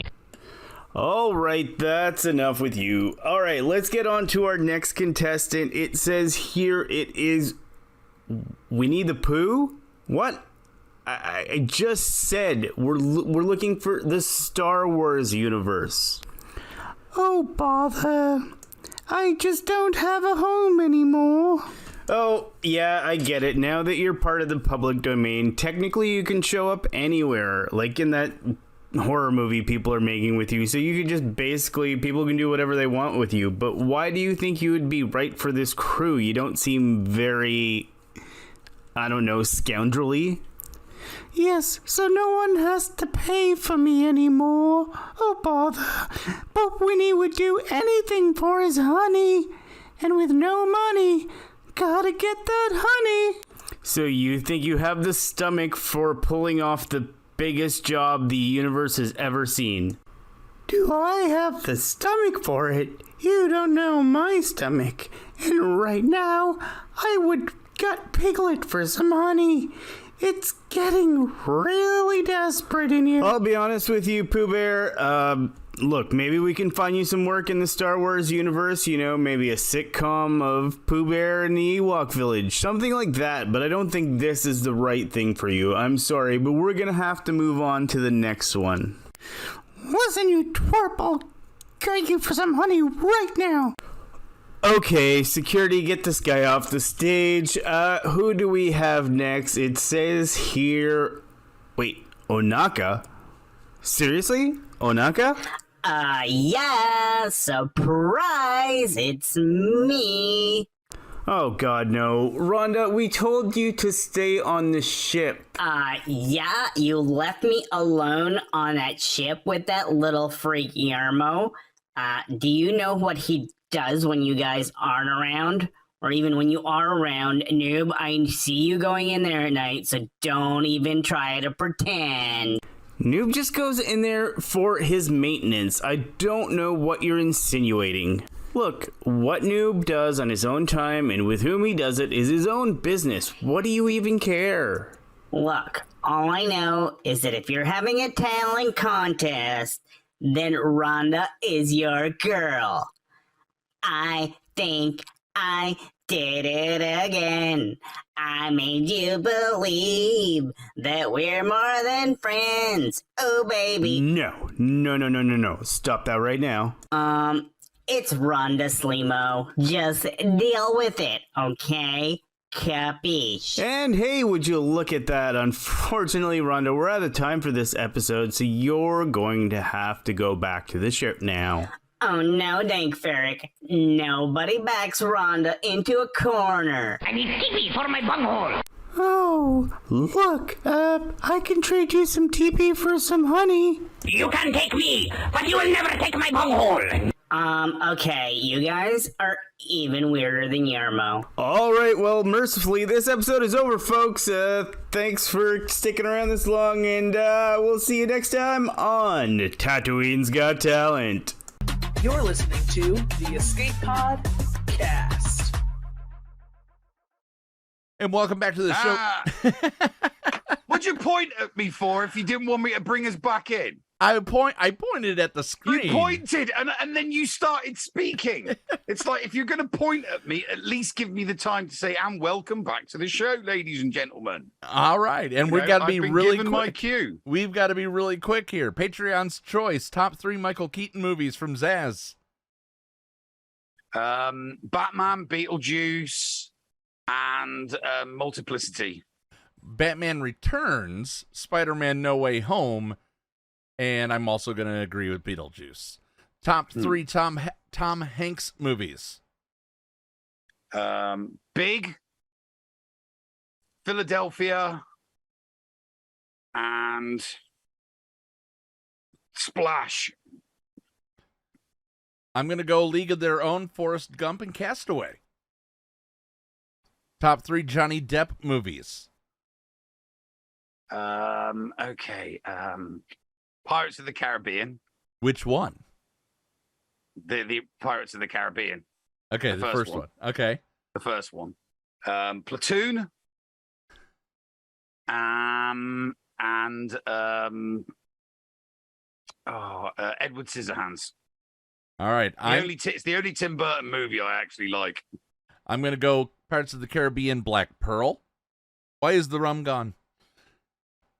Fantastic Beasts, Grindelwald, and Sweeney Todd. Top 3 Julia Roberts movies. Pretty Woman. Whoa, swing. A Pretty Woman. I'm trying to think of other things that I can't think of other movies with her in that I would watch because they'd all be chick flicks. So I probably wouldn't watch them. I mean, she did play in Ocean's 13. She was I thought she was good in Ocean's 13. Okay. Where she was playing a character that wasn't, obviously, she's Julia Roberts playing a character, but they somehow brought into it, we could do a looky look. What's that? Well, we're going to make, dress you to look like Julia Roberts. It's like, but she is Julia. It's like, yeah. So that was quite funny. I can't think of anything else with her in. Aaron Brockovich. Sleeping with the Enemy. Oh, that was quite good. Okay, there you go. For me, Hook, Runaway Bride, and Valentine's Day. Oh yeah, she was kind of not tasty as Tinkerbell, wasn't she? Yeah. God. Yeah, she was Tinkerbell. I forgot about that. And finally, top 3 Angelina Jolie movies. Oh, Tomb Raider for starters. Terrible English accent, but she's got she has the Lara Croft physique, and she was able to do all of that stuff. So that definitely. The Bone Collector. I thought she was quite good in that. And Hackers. She was awesome in Hackers. Oh, you stole my number 1. You stole my number 1 with Hackers. Oh, what a shame. What a shame. Crash Override. Zero cool. Oh, yeah. All right, fine. Gone in 60 Seconds. Mr. and Yeah, she was Mrs. okay, Matt. Mr. and Mrs. Smith. She was. Yeah, that was good. And Maleficent. Yeah. So Mr. and Mrs. Smith was like, okay, we need to put the two most beautiful people in Hollywood at current day. It doesn't matter what the story is. The chicks will go and watch it because it's Brad Pitt, and the guys will go and watch it because it's Angelina Jolie. I thought that movie was awesome as well. Just when they're kicking the crap out of each other in the they obviously they've missed each other with thousands of bullets. Literally, and then the music kicks in and it's Express Yourself, and they just start beating the crap out of each other. It's like, really? Okay, that's a good foundation for them. Okay, keep going. Next, what's next? No, that's it. Oh, is that it? Okay. Yep. So excellent. That does it. What do you got coming up on the channel this weekend and week? Well, so tonight. Later on tonight, the channel will be going back live. I'll set it up so that I can switch between me and Dr. Zeppers. But yeah, me and content creator match, me versus Dr. Zeppers. My account is just ridiculously overpowering. There's no way that we could have a legitimate match. He's got 1 GL, I've got 4. If I was playing any other time, all 4 GLs would go on. He's not going to get past it. Boring, So yeah, come watch the two of us do a handicap match. So I'm handicapping myself. Our defenses will be equal. And I'm handicapping myself because I have a stronger offense than him. I'm only allowed to do solos. He can use as many as 2 characters. So he can do Come watch it. It'll be fun. You watch his channel and watch mine. Watch the 2 channels at the same time. Yep. And support them both. Yeah. So, well, this weekend's going to be a little busy for me with work. I'm actually up in 6 hours from right now. This exact moment, I'll be up in 6 hours. 6 hours for work again. That's harsh. And we still have to do the after show at the Patreons, and I still have to edit up all the show, and I still have to do GA Center boards. So that's gonna be fun. But there may be some Vault 37 Studios once again. Cowabunga collection for Teenage Mutant Ninja Turtles is out. We can play some of the old games. We have beaten the expansion for Diablo 3. So we're on to adventure mode in that, which of course never ends. Yeah, lots of stuff. We'll see what we can squeeze in between all of this. And of course, on Tuesday, what are we going to call it? Chatting Cassian? We'll figure a name out. We'll think of something, yeah. We'll think of something. Conversing Cassian instead of talking Mando. We'll come up with something intriguing and interesting, yeah, definitely. All right. We look forward to seeing you guys then. Once again, if you are a sub, if you are a Patreon, you have a chance to win the handheld. Yeah. There it is. RG350. And it is a very, very awesome handheld. Can play lots of stuff. Lots of retro stuff, up to and including PlayStation 1. But next week... And it's got HDMI out, so you can plug it into your TV and play it on your telly if you want. And next week, we will be... if you donate 100 bits, there's a chance for you to get an extra entry on next week's show. Yeah. You also want to be subbed, guys, because you don't want to miss a minute of next week. We hope you'll be there. Until then, be nice to each other, damn it. Neil? Push the button. What's going on? Where the hell are we? Paris? Thank you for pressing the self-destruct button. Attention! This is Colonel Sanders in forward command. Abandon ship! Abandon ship! All personnel proceed to escape pods. Close down the circuits. Evacuate the city. Self-destruct mechanism has been activated. Abandon ship! Where is it? Where is it? It's gotta be here. Out of order! Even in the future, nothing works. This ship will self-destruct in exactly 10 seconds. Counting down. 10, 9, 8, 6. 6! What happened to 7? Just kidding. 3, 2, 1. Thank you.